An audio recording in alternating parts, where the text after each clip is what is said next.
Welcome back. Now, nervous system in animals. So, main part of human nervous system which works is neuron. Neuron is the structural and functional unit of nervous system. Neuron is also called nerve cell. क्या बोलते हैं इसे? Nerve cell. So, जो nervous tissue होती है उसके एक cell को हम न्यूरॉन बोलते हैं. Neuron is the unit of nervous system. सारे न्यूरॉन्स मिलके नर्वस टिश्यू एंड पूरा नर्वस सिस्टम बनता है. So this is a single neuron. Basically there are mainly 3 part in neuron. Number 1 is dendrite, this hair like projection जो आपको दिख रहा है. नंबर 2 इज सेल बॉडी, ये वाला पार्ट, मिड का पार्ट. देन नंबर 3 ये जो लॉन्ग पार्ट है that is axon. This is the main 3 parts of neuron. So first of all, let us discuss about dendrite. Dendrite is what?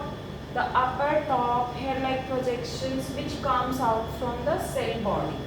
है ना? और neurons लंबे elongated होंगे because it's work to take all the kind of senses, take all the kind of information.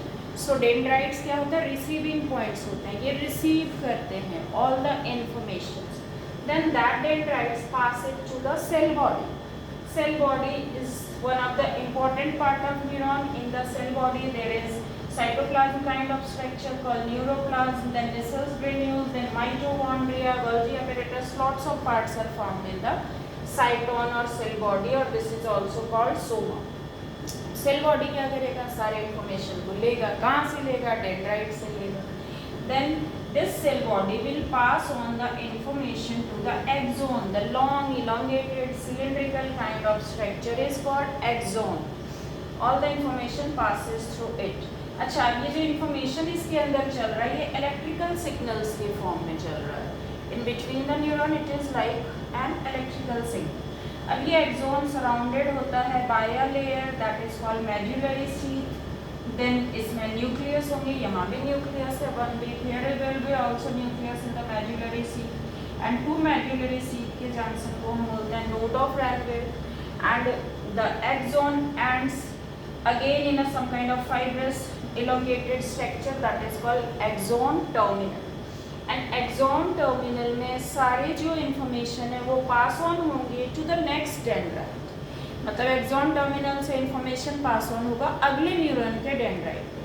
अब इस बीच जो यहाँ shape होगी वो a little bit this kind of shape of the axon terminal, जहाँ पे कि सारे जो इलेक्ट्रिकल सिग्नल्स हैं that will turn into the chemical signal and that chemical signal will jump to the next neurons dendrite. फिर वहाँ पे ये रिसीव करेगा. देन अगेन वो केमिकल सिग्नल transform हो जाएगा in the form of electrical signal.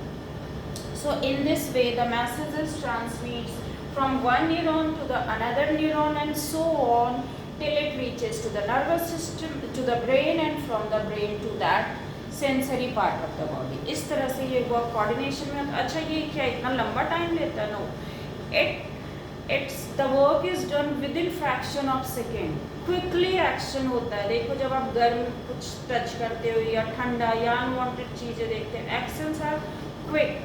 तो क्या क्विक एक्शन आइज से देख के या कानों से सुन के होता? No, all the things goes to the brain. Whatever we are seeing, looking, listening, smelling, taste we are getting and touch we are getting, everything goes to the brain and then interpretation by the brain और फिर उस organ पे, sense organ पे वापस आता है.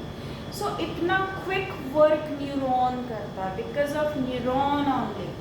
अच्छा, इसकी जो लंबाई होती है, few neurons are even 1 meter तक लॉन्ग होते हैं. So neurons are the longest cell in our body.